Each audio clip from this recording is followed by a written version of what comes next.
जय माताजी मित्रों, तो स्वागत है तमारू आजना नवा व्लॉग विडियो में। तो मित्रों आजना व्लॉग विडियो में આપણે ગણપતિની મૂર્તિ લેવા જવાના છીએ, કારણ કે આવતીકાલે ગણેશ ચતુર્થી છે। તો મિત્રો ગણેશ ચતુર્થી નિમિત્તે બધા ચાહક મિત્રોને ગણેશ ચતુર્થીની હાર્દિક શુભકામનાઓ।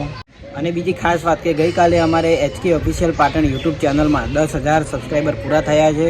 તો એ બદલ અમે તમામ ચાહક મિત્રોનો ખૂબ આભાર વ્યક્ત કરીએ છીએ અને આવો ને આવો આગળ પણ સપોર્ટ કરતા રહેજો। અને મિત્રો ગણેશ ચતુર્થી નિમિત્તે એટલું જ કહીશ કે બને ત્યાં સુધી ગણપતિની માટીની મૂર્તિ જ લેજો। અને અમે પણ માટીની મૂર્તિ જ લેવાના છીએ, કારણ કે માટીની મૂર્તિ તળાવમાં વિસર્જન કરીએ તો પાણીમાં ઓગળી જાય છે જલ્દી, એટલે મૂર્તિનું અપમાન થતું નહીં। તો હવે મળીએ ડાયરેક્ટ બજારમાં। તો અમે બજારમાં આવી ગયા છીએ અને હવે ગણપતિની મૂર્તિ જે જગ્યાએથી લેવાની તે જગ્યાએ જઈશું। અને 7 તારીખે ગણેશ ચતુર્થી છે, એટલે અમે 6 તારીખે મૂર્તિ લઈ જઈશું અને 7 તારીખે સ્થાપના કરીશું।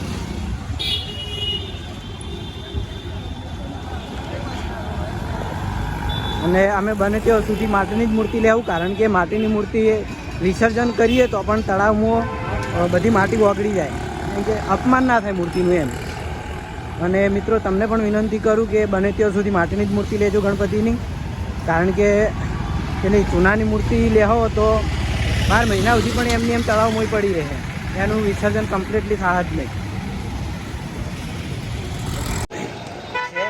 ગામડામાં હાલે તમે પણ જોતા હશો કે જન્માષ્ટમી ઉજવાય, એટલે જન્માષ્ટમીમાં ગામડામાં એવું હોય કે જે ગામમાં તળાવ હોય એ તળાવમાંથી માટી લેવામાં આવે અને આની જ મૂર્તિ બનાવવાની આવે અને વિસર્જન એ જ તળાવમાં કરવાના આવે, એટલે હું કે મૂર્તિનું વિસર્જન કમ્પ્લીટ થઈ જાય। એટલે એવી સિસ્ટમ સારી છે કે અપમાન ના થાય કોઈ નહીં। બાકી અત્યારે મોટી મોટી સિટીમાં તમે જોતા હશો કે જે જગ્યાએ વિસર્જન થાય એ જગ્યાએ મૂર્તિના એકલા ઢગલા પડ્યા હોય,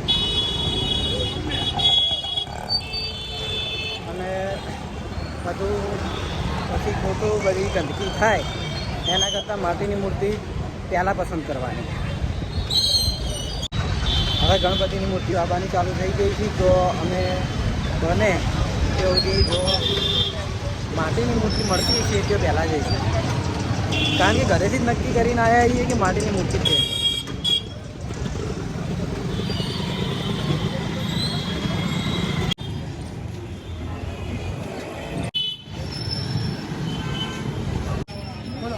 તો આટલે ગણપતિની મૂર્તિઓ હતી વધારે, એટલે અમે ઓય જ પૂછી લેવું બરાબર।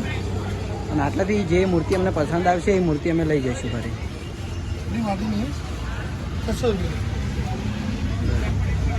માટીની જ બધી માટી, આ બધી માટીની જ છે ને?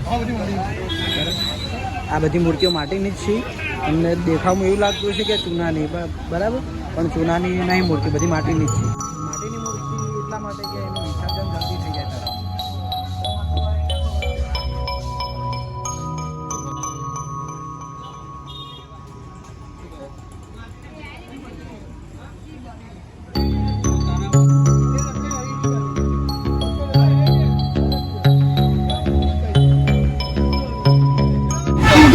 તો અમે છેલ્લે બધી મૂર્તિઓ જોતા અમે હારી મૂર્તિ રાખી દીધી અને આ મૂર્તિ ઘરે લઈ જઈશું અને સવારે મૂર્તિની સ્થાપના કરીશું, એ પણ તમને બતાવીશું વ્લોગમાં।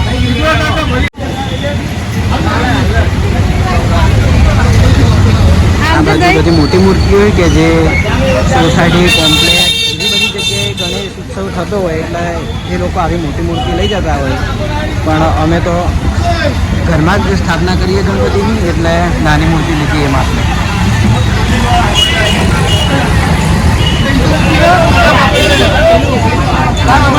બહુ ભીડ પણ છે ગણપતિની મૂર્તિ માટે, અને બજારમાં અને હાલમાં તો તમે બજારમાં નીકળશો તો તમને બધી બાજુ ગણપતિની મૂર્તિની બધી દુકાનો જોવા મળશે, બરાબર, કારણ કે ગણેશ ચોથ આડો હવે એક જ દિવસ છે।